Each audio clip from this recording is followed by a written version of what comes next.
না যাব জয়ডুকু যাব জয়ডুকু যাব না।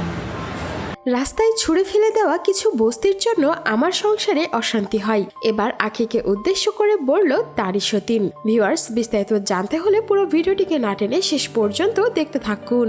বলো ঘরে আমরা আও। 10 আর তো ভাব নাই এখানে ঘরে আও। বলো বলো। সম্প্রতি আখি আর তার প্রাক্তন স্বামীর মধ্যে বেশ কথা কাটাকাটি হয়েছে। একে অপরের বিরুদ্ধে ভিডিওতে এসে অনেক কথাই শুনিয়েছেন তারা।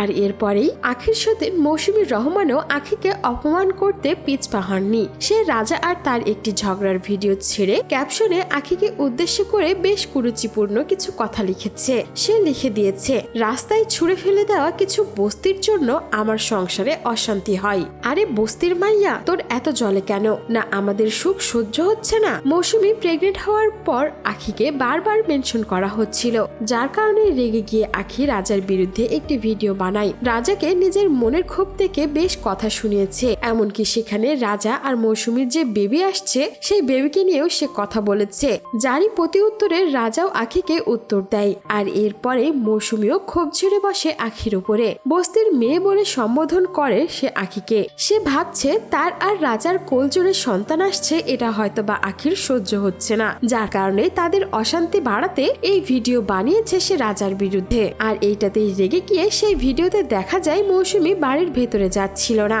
এমনকি বিছানায় শুয়ে কান্নাকাটিও করছিল। রাজা তাকে বোঝানোর চেষ্টা করলেও সে বুঝছিলই না। এমনকি মৌসুমী সেখানে আখিকে ইঙ্গিত করে বিভিন্ন রিল ভিডিও বানিয়েছে। সো ভিউয়ার্স, এই ছিল আমাদের আজকের ভিডিও। আর এইবার যে রাজার বউ মৌসুমীও আখিকে উদ্দেশ্য করে রাস্তার মেয়ে বলল, সেই বিষয়ে আপনার কোনো মন্তব্য থাকলে জানাতে পারেন আমাদের কমেন্ট বক্সে। আর বিনোদন জগতের এমন লেটেস্ট আপডেট পেতে আমাদের চ্যানেলটিকে সাবস্ক্রাইব করে আমাদের সঙ্গেই থাকুন। ধন্যবাদ।